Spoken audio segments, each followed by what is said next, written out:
नमस्कार मित्रांनो. नमस्कार मित्रांनो. ओएसिस नॉलेज पॉइंट या आपल्या युट्यूब चॅनलवरती सर्वांचं स्वागत आहे. मी जितेंद्र आपले सर्वांचे स्वागत करतो. आज पर्यावरण या टॉपिकवरचं चौथं लेक्चर आपण डिस्कस करणार आहे. चौथं लेक्चर आपण रेकॉर्ड करत आहे. त्या चौथ्या लेक्चरमध्ये बेसिकली मी परिसंस्थेची कार्य सांगणार आहे. परिसंस्थेची कार्य जी आहेत, वेगवेगळी कार्य, आपण ती कार्य अभ्यासणार आहोत. त्याच्या अगोदर सर्वांना एक विनंती आहे की आपलं हे चॅनल नवीन असल्यामुळे जास्तीत जास्त परीक्षेची तयारी करणाऱ्या विद्यार्थ्यांपर्यंत हे चॅनल पोहोचवा. सर्वांनी सबस्क्राईब करा, बेल आयकॉन प्रेस करा, जेणेकरून मी दररोज एक नवीन व्हिडिओ अपलोड करणार आहे तर तो व्हिडिओ तुमच्यापर्यंत पोहोचला पाहिजे, मॅक्सिमम लोकांपर्यंत तो पोहोचला पाहिजे, हाच यातला प्रयत्न आहे. त्यामुळे सर्वांनी सबस्क्राईब करा आणि आपल्या मित्रांनाही सांगा. तर बघा, आजच्या लेक्चरमध्ये परिसंस्थेची कार्य, परिसंस्थेची मुख्य 3 कार्य आपण बघणार आहे. या अगोदर आपण परिसंस्था म्हणजे काय, त्याचे टाइप्स वगैरे बाकी सर्व बेसिक लेक्चर लास्ट 3 व्हिडिओ मध्ये बघितलंय. ज्यांनी लास्ट 3 व्हिडिओ बघितले नसतील त्यांनी तेही जाऊ, 3ही व्हिडिओ बघा आणि त्यानंतर हा चौथा व्हिडिओ बघा. त्या 3 व्हिडिओच्या लिंक मी डिस्क्रिप्शन मध्ये दिलेल्या आहेत खाली, त्यातून तुम्ही बघू शकता. तर परिसंस्थेचं सर्वात महत्वाचं कार्य आहे ते म्हणजे ऊर्जा चक्र, energy flow. Energy flow maintain करणं हे पहिलं आहे. दुसरं न्यूट्रिशन सायकल, पोषण द्रव्याचं चक्र जे आहे त्याच्यात परिसंस्थेचं कार्य असतं. आणि तिसरं महत्वाचं म्हणजे इकॉलॉजिकल सक्सेशन, इकोसिस्टीम डेव्हलपमेंट किंवा परिस्थितिकीय अनुक्रमण. तर अशा पद्धतीने 3 कामं जी परिसंस्थेची कार्य आहेत किंवा कामं आहेत जी परिसंस्था रोल प्ले करत असते आणि एन्व्हायरमेंट मध्ये त्याचा खूप मोठा रोल आहे. तर याच्यातलं जो शेवटचा पॉइंट आहे इकॉलॉजिकल सक्सेशन किंवा इकोसिस्टीम डेव्हलपमेंट किंवा परिस्थितिकी अनुक्रमक, या कार्याविषयी आपण सर्वात पहिल्यांदा बोलणार आहे. सक्सेशन म्हणजे काय, अनुक्रमक, परिस्थितिकी अनुक्रमक म्हणजे नेमकं काय. जर आपण याची इंग्लिशमध्ये डेफिनेशन बघायला गेलं तर ही एक प्रोग्रेसिव्ह सिरीज ऑफ चेंजेस आहे. याच्यात सिरीज ऑफ चेंजेस होतात which lead to establishment of relatively stable climax community, की ज्याच्यातनं एक स्थिर अवस्थेतील समुदाय निर्माण होतो. प्राणी मात्रांचा असेल किंवा वनस्पती मात्रांचा असेल, त्यात नंबर ऑफ टप्प्यांमध्ये बदल होत जाऊन जाऊन जाऊन त्यातनं एक स्थिर असा समुदाय प्राणी मात्रांचा असेल किंवा वनस्पतींचा असेल तर तो तयार होतो. त्यालाच आपण परिस्थितिकी अनुक्रमक म्हणतो. त्याची जर व्याख्या बघायला गेलं परिस्थितिकी अनुक्रमकाने, तर ज्या प्रक्रियेद्वारे एखाद्या क्षेत्रातील वनस्पती प्राणी प्रजातींचे समुदाय बदलले जातात किंवा काही कालावधीत दुसऱ्यामध्ये बदलले जातात, तिलाच परिस्थितिकी अनुक्रमक म्हणून ओळखले जातात. तर याच्यामध्ये त्या परिस्थितिकी अनुक्रमकामध्ये मी तुम्हाला आधीच बोललो की 2 टाईप्स आहेत. त्याच्यामधला पहिला टाईप आहे तुमचा प्रायमरी अनुक्रमक किंवा प्राथमिक अनुक्रमक किंवा प्राथमिक सक्सेशन, प्रायमरी सक्सेशन हा पहिला आहे. आणि दुसरा त्याच्यातला टाईप्स आहे तो म्हणजे सेकंडरी सक्सेशन किंवा ज्याला आपण द्वितीय अनुक्रमक म्हणतोय. तर हे 2 प्रकारचे सक्सेशन आहेत. आता प्राथमिक सक्सेशन कोणत्या भागामध्ये होत आहे, तर विद्यार्थी मित्रांनो, प्राथमिक सक्सेशन अशा एखाद्या भागात होतात की ज्या ठिकाणी पूर्वी कधीही जीवनमान नव्हतं. पूर्वी पूर्वी कधीही त्या ठिकाणी जीवनमान नव्हतं. अशा ठिकाणी समज तुम्हाला स्क्रीनवर एक इमेज दिसते ज्यामध्ये ज्वालामुखी झालेला आहे आणि ज्वालामुखीनंतर एखादं बेट तयार होतं. नवीन जे काही ज्वालामुखीद्वारे बेट तयार होतंय, आता ही नवीन निर्मिती आहे. अशा नवीन निर्मितीच्या ठिकाणी काय होतं विद्यार्थी मित्रांनो, प्राथमिक अनुक्रमक होतं. बेस मोस्टली ज्वालामुखीनंतर तयार झालेल्या बेटाचं आपण उदाहरण कन्सिडर करू. तर त्या ठिकाणी जेव्हा एखाद्या प्रदेशात किंवा आदिवासात सजीवांचे कधी अस्तित्व नव्हते. आता हे बेट आहे म्हणजे याच्यात सजीवांचं ह्या प्रदेशात कधी आदिवास नसणारे, अस्तित्व नसणारे, अशा ठिकाणी ज्यावेळेस एखादी प्रजाती पहिल्यांदा वस्ती करते, त्या ठिकाणी येते, तिला काय म्हणतात, पायोनियर कम्युनिटी.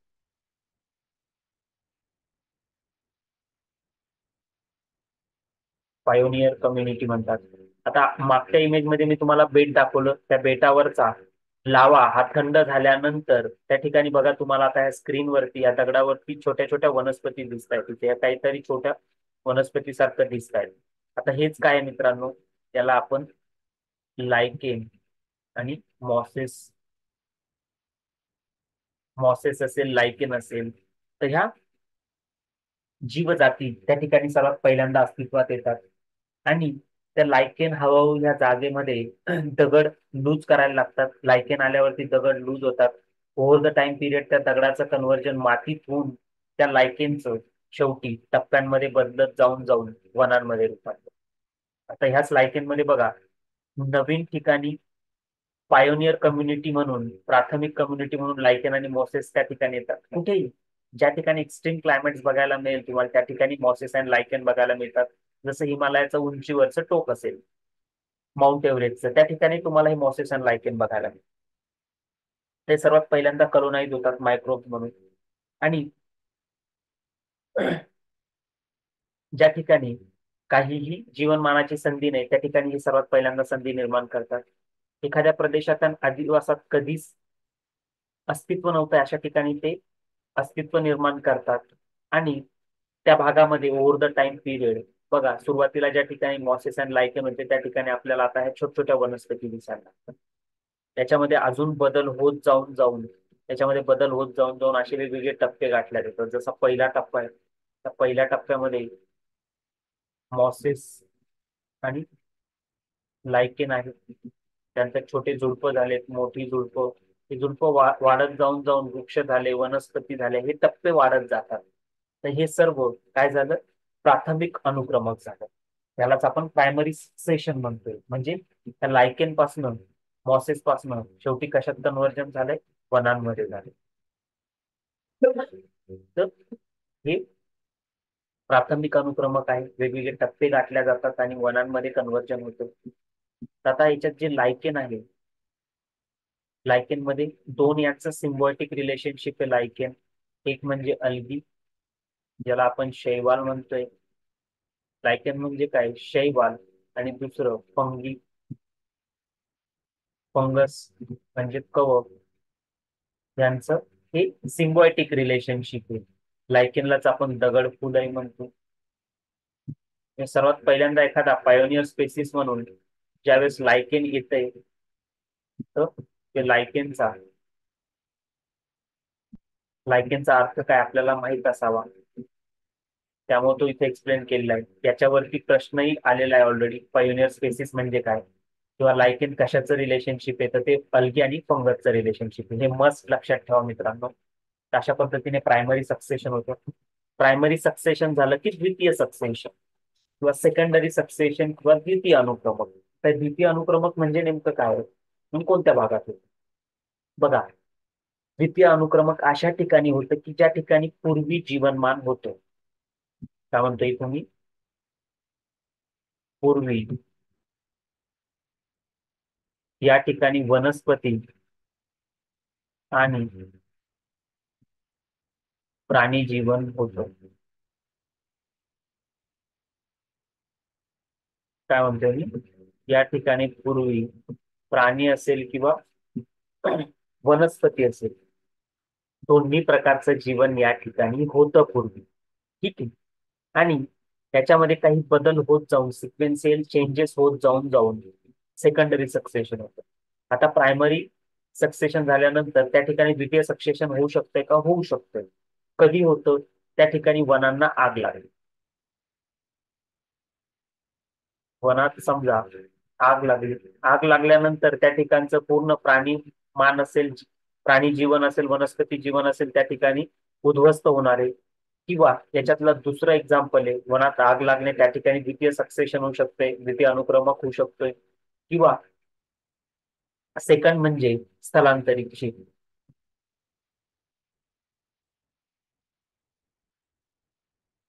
स्थलांतरित शेती सोडून गेल्यावर, स्थलांतरित शेतीवरून वनात आग लागल्यावर किंवा स्थलांतरित शेती सोडून गेल्यावर, या दोन्ही केसमध्ये सेकंडरी सक्सेशन किंवा द्वितीय अनुक्रमक होतोय. ठीक आहे. तर याच्यामध्ये पुन्हा द्वितीय अनुक्रमक होत असताना बघा ही ओक स्पेसिस आहे. ओकच्या स्पेसिस मध्ये सेकंडरी सक्सेशन दाखवलेले आहे. छोटी झुडपं होती, मोठी झाडं झाली, नंतर ओकचं पूर्णपणे काय झालेलं आहे, एका दाट वनांमध्ये त्याचं कन्व्हर्जन झालेलं आहे. ओक ट्री संबंधी आणि हिकोरी फॉरेस्ट त्याचं ते एक इमेज मला सापडलेली होती. त्याच्यामध्ये बघा इंटरमिजिएट स्टेज मध्ये तुम्हाला काही पाईन्सचे पण ट्री दिसत आहेत, काही ओक्सचे दिसत आहेत, काही छोटे मोठे झुडपं पण दिसत आहेत, आणि फायनली मॅच्युअर शेवटी ओकची स्टेबल क्लायमॅक्स फॉरेस्ट होते. बाकी सर्व वृक्ष त्यानंतर मधल्याच टप्प्यामध्ये नाहीसे होत चाललेले. सुरुवातीला छोटे काही प्लांट्स होते, त्याचं कन्वर्जन वनस्पतींमध्ये झालं आणि नंतर त्याचं कन्वर्जन वृक्षामध्ये झालं. तर हे सिक्वेन्शियल टप्पे त्या सक्सेशन मध्ये गाठल्या जातात. तर बघा ज्यावेळेस सक्सेशन होते त्यावेळेस सक्सेशन होत असताना काय होतंय विद्यार्थी मित्रांनो, ज्यावेळेस सक्सेशन होणार आहे त्यावेळेस त्याला नंबर ऑफ स्टेजेस मधनं जावं लागणार आहे. जसं मी म्हटलं की इनिशियल स्टेजला एखाद्या ठिकाणी बेअर ग्राउंड आहे, किंवा बेअर ग्राउंडलाच आपण म्हणू की ज्वालामुखी, ज्वालामुखी नंतर ज्वालामुखी नंतर तयार झालेले बेट. ठीक आहे. तर हे तयार झालेल्या बेट नंतर त्या ठिकाणी प्रायमरी सक्सेशन होईल. प्रायमरी सक्सेशन झाल्यानंतर त्या ठिकाणी पायोनियर स्टेज येईल किंवा पायोनियर स्पेसिस येतील. कोणत्या पायोनियर स्पेसिस असेल त्या ठिकाणी मी तुम्हाला ऑलरेडी बोललो, लायकेन, ज्याला आपण काय म्हणतो दगडफूल किंवा मॉसेस. तर ह्या पायोनियर स्पेसिस येतील. पायोनियर स्पेसिस मध्ये काही बदल होईल. जर पायोनियर स्पेसिस मधनं त्यामध्येच काही मॅच्युरिटी होऊन होऊन त्या डायरेक्ट क्लायमॅक्स स्टेजला जातील. नंतर पायोनियर स्पेसिसच्या स्टेजमध्ये मध्ये इंटरमिजिएट स्टेज आली. त्या इंटरमिजिएट स्टेजमध्ये समजा ज्या पायोनियर स्पेसिस ज्या भागात होत्या त्या भागात आग लागली किंवा त्या ठिकाणी भूकंप झाला, अशा कोणत्याही केसमध्ये तिथलं वनस्पती जीवन आणि प्राणी जीवन उद्ध्वस्त झालं, त्यानंतर तिथे सेकंडरी सक्सेशन सुरू होईल आणि सेकंडरी सक्सेशन नंतर पुन्हा क्लायमॅक्स स्टेजला जाईल. तर प्रायमरी सक्सेशन असेल किंवा सेकंडरी सक्सेशन असेल त्याच्यामध्ये क्लायमॅक्स स्टेज येणार आहे. आता ह्या बेअर ग्राउंड वरनं पायोनियर स्टेज झाली, त्याच्यानंतर दुसरं तुमचं इंटरमिजिएट स्टेज आली, त्यानंतर क्लायमॅक्स स्टेज आली, किंवा पायोनियर स्टेज नंतर इथं सेकंडरी सक्सेशन सुरू झालं, क्लायमॅक्स स्टेजला आलं. हे जे प्रत्येक टप्पे आहेत, प्रायमरी सक्सेशन कडनं सेकंडरी सक्सेशन, सेकंडरी सक्सेशन कडनं क्लायमॅक्स स्टेज, या प्रत्येक टप्प्यालाच आपण काय म्हणतोय, सेरीज म्हणतोय. सेरीज म्हणजे काय, सक्सेशनल स्टेजेस आहेत. एका स्टेजेस मधून दुसऱ्या स्टेज मध्ये जे कन्व्हर्जन होतंय, सक्सेशनल स्टेजेस जे आहेत त्या स्टेजेसला आपण काय म्हणतोय, सेरीज म्हणतोय. ही एक महत्वाची टर्मिनॉलॉजी आहे, सेरीज. अशा पद्धतीने इकोलॉजिकल सक्सेशन किंवा इकोसिस्टीम डेव्हलपमेंट किंवा परिस्थितिकीय अनुक्रमक हे एक आपल्या परिसंस्थेचं महत्वाचं कार्य आहे विद्यार्थी मित्रांनो. आता दुसरं परिसंस्थेचं जे महत्वाचं कार्य बघायचंय ते बघायचंय आपल्याला पोषण द्रव्यांचं चक्र. पोषण द्रव्य चक्र,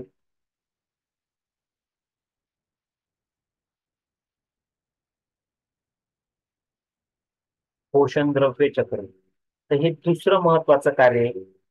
तर याच्यामध्ये पोषण द्रव्य चक्र आपण ज्याही वेळेस बघणार आहे त्याच्यामध्ये महत्वाचं म्हणजे काय की याच्यामध्ये पोषण द्रव्यांचं रिसायकलिंग होत असतं. वेगवेगळ्या टप्प्यांमधनं पोषण द्रव्य जात असतात, त्याचा आपण याच्यात अभ्यास करणार आहे आता, न्यूट्रिशन सायकलिंग. त्याच्यामध्ये बघा ही एक महत्वाची डायग्राम मी तुमच्या समोर ड्रॉ करतोय. त्याच्यामध्ये सर्वात पहिल्यांदा म्हणजे प्रोड्युसर असतात. प्रोड्युसर ज्याला आपण उत्पादक म्हणतोय. जे उत्पादक असतात आपल्याला माहिती की ते उत्पादक त्यांना कंझ्युमर खाणार आहेत. कंझ्युमर ज्याला आपण भक्षक म्हणतोय. भक्षकात पुन्हा प्राथमिक भक्षक असेल, द्वितीय भक्षक असेल, तृतीय भक्षक असेल, यांना ते ईट करणार आहे. प्रोड्युसर. ठीक आहे. त्याच्यानंतर कंझ्युमर नंतर त्या कंझ्युमरचं पुन्हा काय होणार आहे, डिकॉम्पोजिशन होणार आहे. किंवा ज्याला आपण विघटन म्हणतो. आपल्याला माहिती आहे, उत्पादक असेल, भक्षक असेल आणि विघटक असेल, त्याच्यामध्ये विघटक हे संख्येने खूप जास्त असतात. ते विघटक विघटनाचं काम करणार आहे. विघटन झाल्यानंतर ते काय होणार आहे, सॉइल मध्ये, मृदेत मिक्स होणार आहे. आणि मृदेत मिक्स झाल्यानंतर ते पुन्हा उत्पादकाला जाणार आहे. अशा पद्धतीने हे एक चक्र असतं. हे चक्र बेसिक पोषण द्रव्यांचं चक्र आहे. हे सुद्धा कशा पद्धतीने एक सायकल कंप्लीट करते आणि पोषण द्रव्य कंप्लीट करते. इथं प्रोड्युसरला भक्षक खातायत. भक्षक मृत पावल्यावरती मृत पावल्यावरती त्यांचं डिकम्पोजिशन होईल. डिकम्पोजिशन झाल्यानंतर ते डिकम्पोजिशन मृदेमध्ये जाईल. मृदा, पाणी आणि मिनिरल, वॉटर आणि मिनिरल याद्वारे ते प्रोड्युसरला देईल. पुन्हा प्रोड्युसर त्याच्यातनं उत्पादन निर्माण करेल आणि ते उत्पादन पुन्हा कंझ्युमर. अशा पद्धतीने हे सायकल चालू राहणार आहे. तर याच्यातनं आपल्याला काय लक्षात येतंय, की आपल्याला लक्षात येतंय की एखादा पदार्थ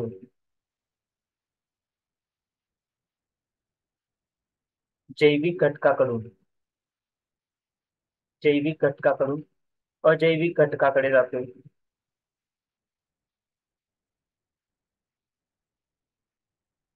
अजैविक घटकाकडे जातोय. जसं याच्यात आपण बघितलं की उत्पादक या जैविक घटकाकडनं शेवटी ते ट्रान्सफर होऊन मृदा या अजैविक घटकाकडे जात आहे. आणि पुन्हा मृदा या अजैविक घटकाकडून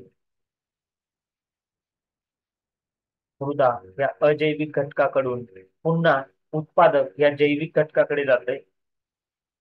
तर अशा पद्धतीने जैविक घटकाकडनं अजैविक घटकाकडे आणि अजैविक घटकाकडनं जैविक घटकाकडे, अशा पद्धतीने हे पोषण तत्व, पोषण द्रव्यांचं चक्र पूर्ण होत असतं. आता ज्यावेळेस आपण पोषण द्रव्यांचे चक्र बघणार आहे तर त्याचे दोन बेसिक टाइप्स आहेत. टाइप्स ऑफ न्यूट्रिशन सायकल जर म्हटलं किंवा पोषण द्रव्य चक्राचे प्रकार जर म्हटलं आपण, तर त्याच्यामध्ये दोन प्रकार बघणार आहे.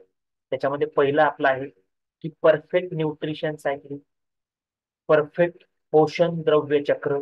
आणि दुसरं sedimentary nutrition cycle. Perfect nutrition cycling आणि सेडिमेंटरी न्यूट्रिशन सायकलिंग अशा दोन पद्धतीच्या न्यूट्रिशन सायकलिंग आहे. त्या परफेक्ट न्यूट्रिशन सायकलिंग त्याच्यामध्ये बेसिकली आपण काय बघतो, गॅसेस बघतो. कार्बनची सायकल असेल, नायट्रोजनची सायकल असेल, तर ही परफेक्ट सायकलिंग मध्ये येतात. सेडिमेंटरी सायकल मध्ये कशाची सायकल बघतो आपण, की ज्याच्यामध्ये आपण सल्फर असेल तर त्याची सायकल ही सेडिमेंटरी न्यूट्रिशन सायकल मध्ये आपण स्टडी करतो.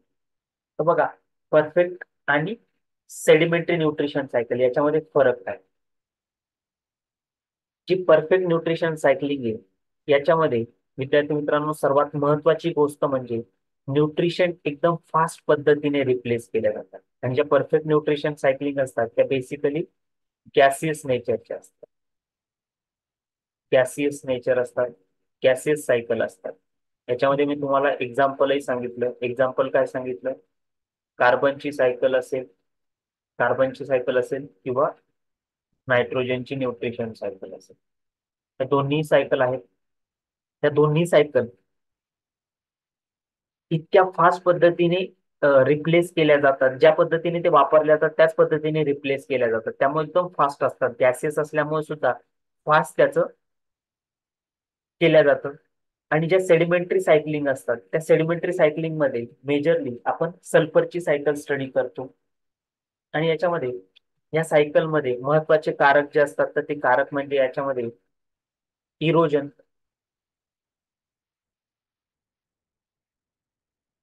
इरोजन किंवा ज्याला मृदेची धूप होणं म्हणतात, मृदेची धूप होत असते. किंवा माउंटेन बिल्डिंग ऍक्टिव्हिटी असेल, ज्वालामुखीच्या ऍक्टिव्हिटी असेल, ज्वालामुखी असेल, माउंटेन बिल्डिंग असेल, तर ह्या अशा वेगवेगळ्या ऍक्टिव्हिटी मधनं सेडिमेंटरी न्यूट्रिशन सायकल आपलं चक्र पूर्ण करत असते. धूप त्याच्यामध्ये महत्वाचा फॅक्टर आहे. धुपीमुळे खतांमधून अशा वेगवेगळ्या बाबींमधनं हे सेडिमेंटरी न्यूट्रिशन सायकलिंगचं चक्र पूर्ण होत असतं. आपल्याला याच्यातलं परफेक्ट न्यूट्रिशन सायकलिंग मधलं नायट्रोजनची न्यूट्रिशन सायकलिंग आपल्याला बेसिकली स्टडी करायची आणि ती खूप इम्पॉर्टंट आहे. तर त्याचा आपण याच्यात अभ्यास करणार आहे. नायट्रोजनचे न्यूट्रिशन सायकलिंग ही सर्वांना लक्षात ठेवायची.